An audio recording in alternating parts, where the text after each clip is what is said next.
Hi, I'm Dr. Todd Lizon, co-author of The Art of Being Healthy and founder of Lifestyle Integration, where we help you with chronic degenerative problems by identifying the root cause and then putting together a personalized program that takes into account your unique chemistry and needs. And today we're talking about what can you do about your stress.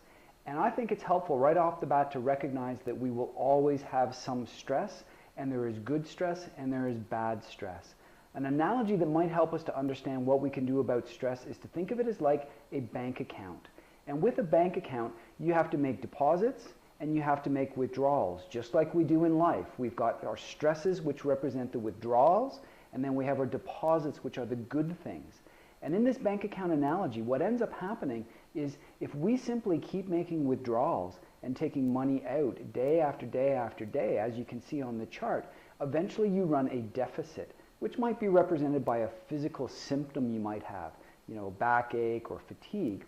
But then if you keep making with more and more withdrawals and you don't make the deposits to offset that, eventually you become bankrupt. And that's a great analogy for understanding what stress is doing to us.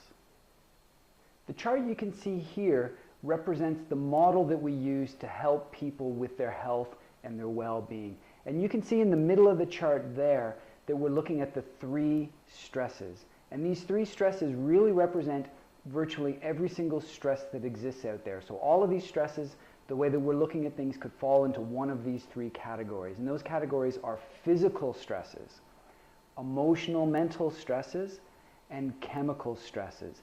And we need to identify what those stresses are and eliminate them. That's one way to try to reduce the withdrawals that we do from the so-called bank account. So we need to identify the physical, the emotional, and the chemical stresses. And we do that in various ways. Chemical stuff is really very well identified by using the hair tissue mineral analysis. That's the primary tool that we use. But we also deal with the emotional stress, and we also help people deal with their physical stress. Now here's the bit a lot of people don't know. These stresses actually influence each other. So someone may have a stress they can't do anything about, literally. They may have a significant family stress or a financial stress.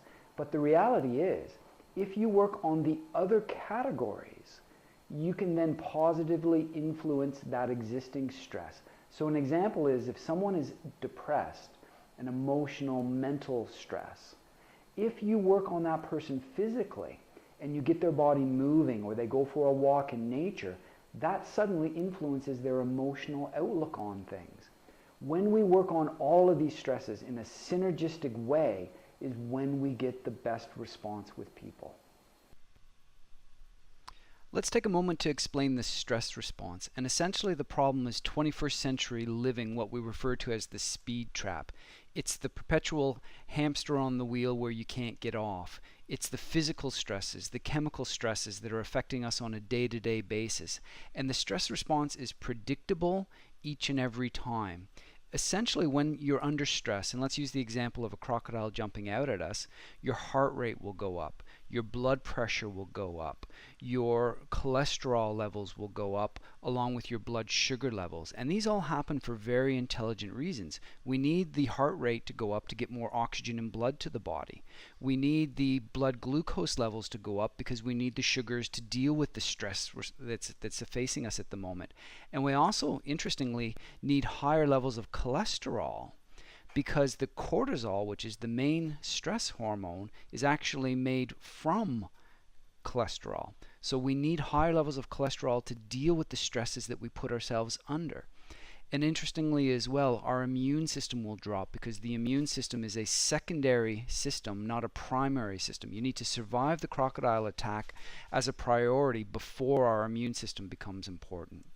So the take-home point when we look at stress and the stress response is that what's really happening is we're putting ourselves in this pathologically, chronically stressful environment, and we force our body to adapt to it by producing a chronic stress response. That itself is not a disease and is not pathological. What's pathological is the chronically stressful environment we put ourselves in. Now that you understand the stress response, we need to come back to our graphic here that explains how we actually can help you with your chronic problems or stress-based problems. Right in the middle, you'll see, first of all, you need to eliminate what you can. And then what you can't eliminate, you need to contain. So now we're talking about the deposits that we can make into our bank account. Slow the withdrawals, increase the deposits, and you start to have health restored. What you can see on our model here is we do that in various ways, by working on diet, by working on mental emotional aspects, by working on correct supplements, by working on lifestyle factors like sleep and water and exercise, and then finally we work with detoxification aspects. When you put it all together, you can repair and heal virtually any chronic degenerative problems. You can visit our channel for more information on how we work, or our website for how we work, but we're pretty sure that we can help you with your chronic stress problems.